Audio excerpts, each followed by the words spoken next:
twakomeje rero na behind nk'ibisanzwe nk'uko twabivuze ko tuzajya tuza hano tukayiganiraho tukareba uko bimeze kugira ngo tubarusheho kwisobanukirwa ndetse no kureba aho igana. Rero twabonye uwitwa Gaju afatirwaho imbunda, bityo agira ubwoba niko gusakuza cyane, ahamagara uwitwa Lucas. N'undi abari baje yari Didman n'uyu musore bari baje kureba Lucas kubera impamvu yuko Lucas arimo kubataba mu nama, kandi ari we wabazanye mu bintu, bityo bakaba barimo guca mu bihe bitaboroheye kubera Lucas rero azasanga ni abajama be, arangije abasaba yuko batababaza Gaju. Arababwira ati ntabwo ari ngombwa, ni ngewe muje kureba, ntabwo rero ari sawa ko bamwababaza urukundo rwanjye. Ati rero mwamurekura. Barangije baramurekura, niko gusigarana nabo. Arangije arababwira ati ibiriya bintu wamukoze ntabwo aba ari byo. Ndatekereza ko aribwo bwa mbere Gaju yari abonye imbunda. Ntabwo rero mwagakwiye kuba murimo mukoze ibi bintu mukoze aka kanya. Abandi baramubwira ati ariko ibi byose niwe wabiteye, turabyuka ko ibi byose niwe wabiteye. Ikindi ntabwo twari dushaka kubabaza uriya mwana w'umukobwa kuko ni wowe twaje tuje kureba. Yabasabye akanya, arangije arahaguruka ajya kureba Gaju, aramubwira ati ihangane. Undi aramubwira ati mbabarira undeke ugende. Undi aramubwira ati ariko urabizi ko ngukunda, ati kandi nzakurinda ibi ngibi bibaye ntabwo bizongera. Niko kugaruka inyuma, arangije ahita aza kureba aba basore. Arangije baramubwira uko ikibazo kimeze. Umusore umwe amubwira ati mbabarira rwose ibi bintu turimo, ati nk'ubu umwana wanjye birimo kumugiraho ingaruka, cyangwa abarimo kuduhiga batangiye kudusatira umwana wanjye. Ati rero undi niko Didman yahise mvuga ati bro, twaje hano ntabwo twari tuje guhendahenda Lucas, twari tuzi ko tuje nyine nko kumutera ubwoba cyangwa kumukanga kugira ngo aze akora ibyo tugomba gukora.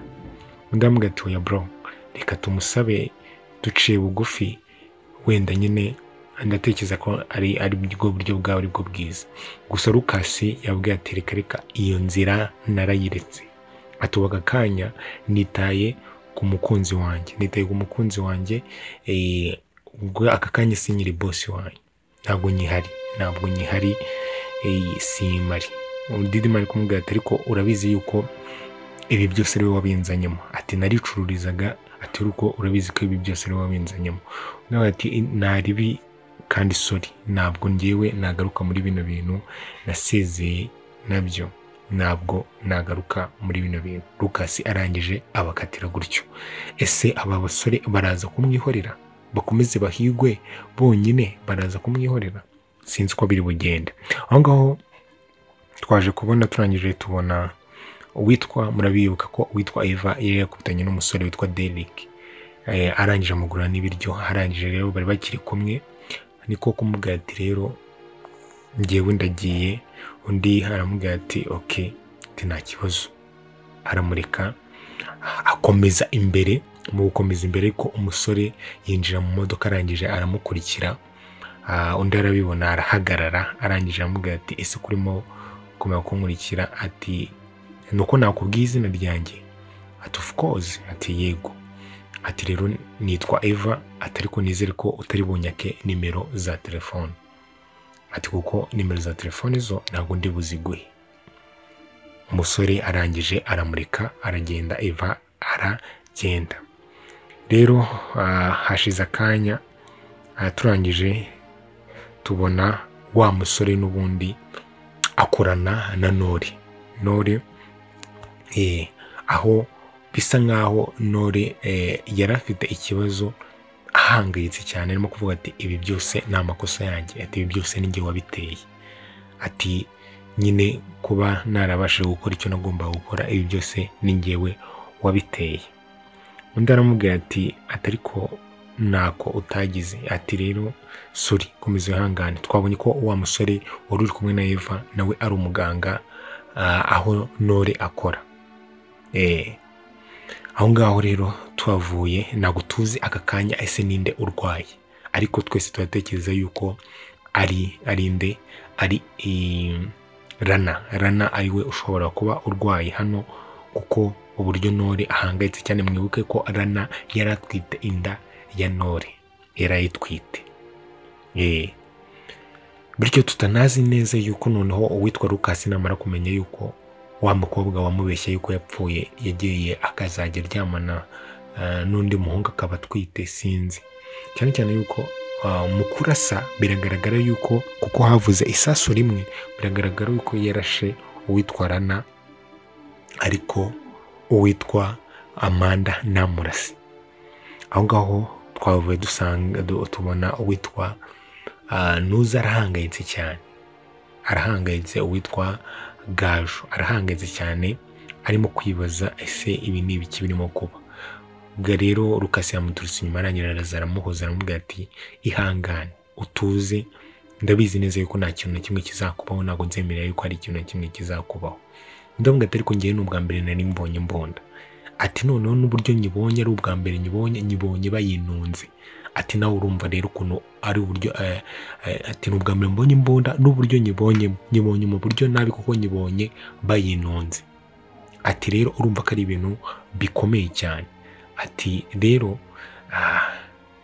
Lucas nyine yakomeje kumwumva, cyane cyane ko ubona ko Lucas ashobora kuba yarasubiye mu rukundo rwe rwa mbere na Gaju, cyane cyane yuko ari we wamubyariye.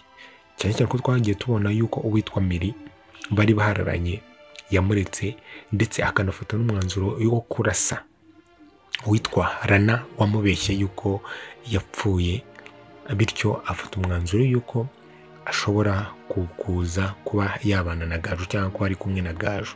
Gusa ariko nayo ntabwo bimworoheye ku ruhande rumwe, kuko yarashe umuntu kandi none arasa umuntu bakundanyeho, bityo ubu ushobora gusanga ibyo birimo gutuma aka kanya nta mahoro afite, kuko uwitwa Lucas nta mahoro afite, murabibona cyane cyane yuko amataba barimo kunywa ntabwo biba bimworoheye, kuko na Gaju yaramubajije ati se why, ni iki cyabaye, habaye iki? Ako kanya rero twaje kubona duhita tubona wa muhungu witwa Derek yaje kuba yahagarara hahandi yahuriye n'uwitwa Eva, cyane cyane ko Eva yamubwiye ati wenda nawamenya tuzahura, tuzongera duhure, nawamenya uriye tuzongera tugire ute duhure, Imana nibishaka, ariko nta nimero zanjye nkuha. Rero uno musore yaje anavuga ati maybe yuko wenda yuko uyu munsi namubonye, ariko wenda ejo nazamubona. Wenda ejo nazamubona. Ubwo yavugaga Eva. Bigaragara yuko uno musore witwa Derek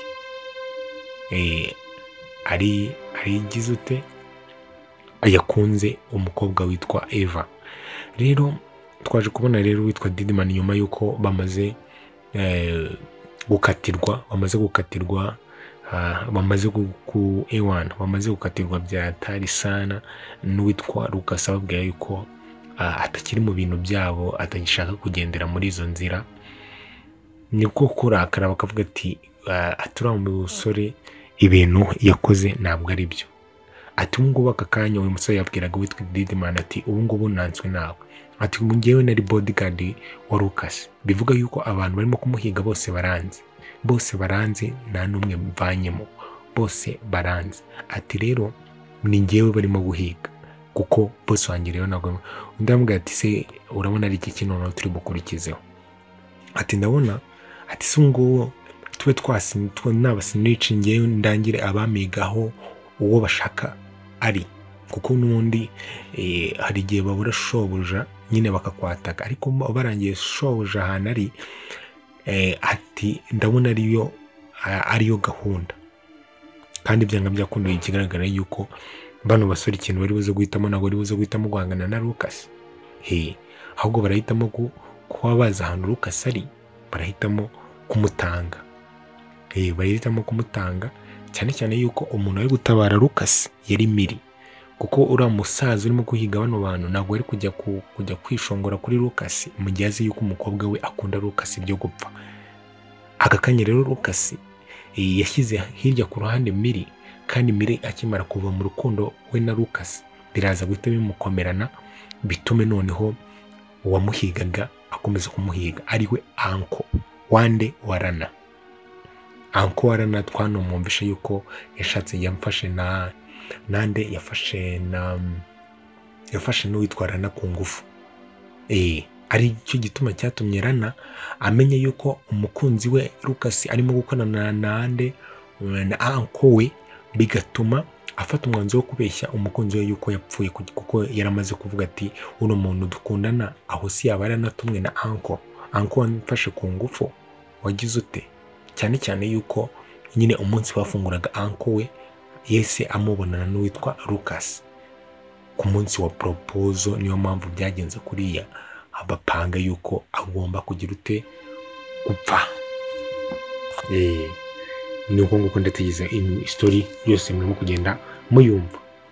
Rero uwitwa Eva yaraye mu gasozi, yaraye agenda, niko kuvuga ati reka ngende nsange nde mukuru wanjye. Uko niko twabonye Amanda arwaje. Umuntu arwaje nta wundi twatekereza yuko ari uwitwa Rana. Arangije araza aramubwira ati niko kumubwira ati ese we kuje? Ndamubwira ati ndaje nyine. Ati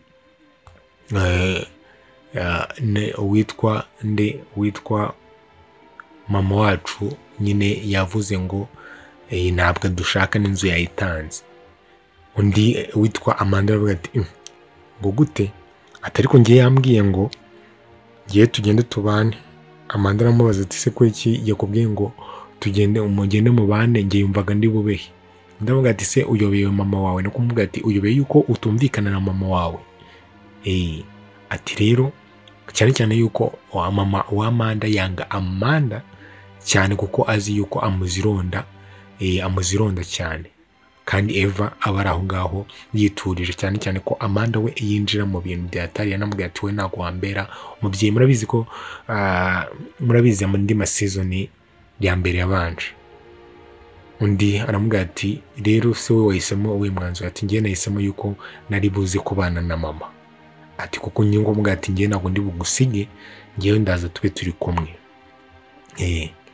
Ati ahubwo nyeneye kuryama nduhukeho, memeze nk'umurwayi hano mundi njyame nduhukeho. Haciye akanya rero Amanda Eva arangije ariryamira, niko Nore ayaje agahita avuga ati ibi ngibi ntabwo bishoboka. Ndamubwira ati se nibyo bidashoboka?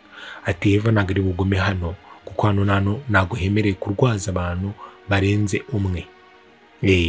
Ntabwo hemereye kurwaza abantu barenze umwe. Andi aramubwira ati rero ndagira ngo ubwire yuko ubu ati se mundi kweki atarimo kujya kuryama iwanyu. Ndavuga ati ubu ngubu iwacu hahari. Witwa Amanda yabwiye Nore ati iwacu ntahari.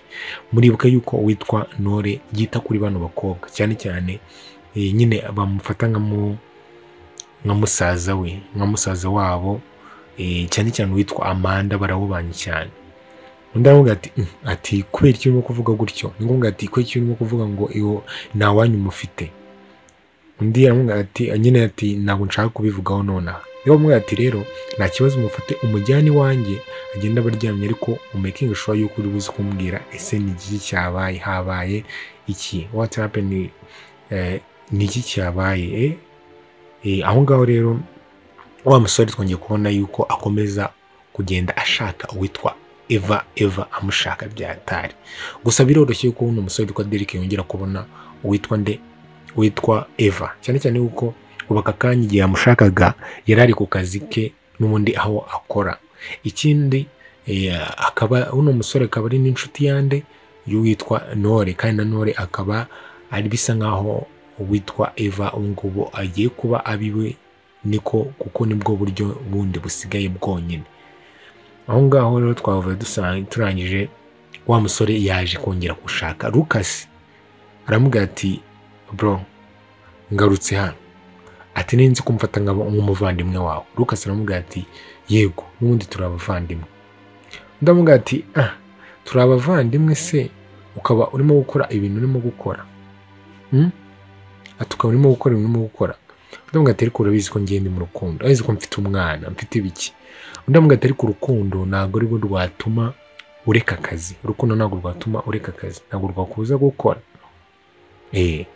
Bigaragara yuko uno musore icyo ashaka ntabwo ashaka gutanga Lucas, ariko Lucas nakomeza kuba yafunga umutwe cyane yuko uno musore arimo guca mu bibazo kubera Lucas, biraza gutuma agira ute Lucas, biraza gutuma uno musore ari buze gufata umwanzuro ukomeye cyane wo kugira ute wo kuba yatanga Lucas.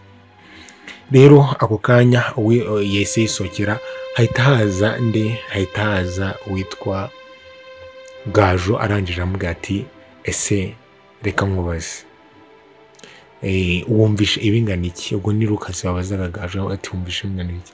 Undi amubaza ati Lucas ibyo ngibyo tubireke, ati uriya mugabo urimo kuza hano arimo gushaka kunyica. Undi amubwira ati oya, nta kintu na kimwe kigomba kukubaho. Arangije aramuhobera. Ese Lucas araza kumanaginga bino bintu bite? Araza kumanaginga gute abantu barimo kumukurikirana? Araza kuba aka kanya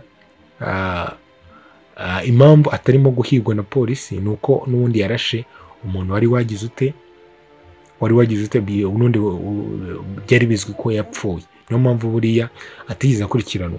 Ariko se we biraza kumugendera gute Lucas katarimo kumanaginga ibino bintu neza? Biraza kumugendekera bite? Reka dukomeze tugereze turebe ukuntu biraza kugenda. Mukomeze mugire ibihe byiza.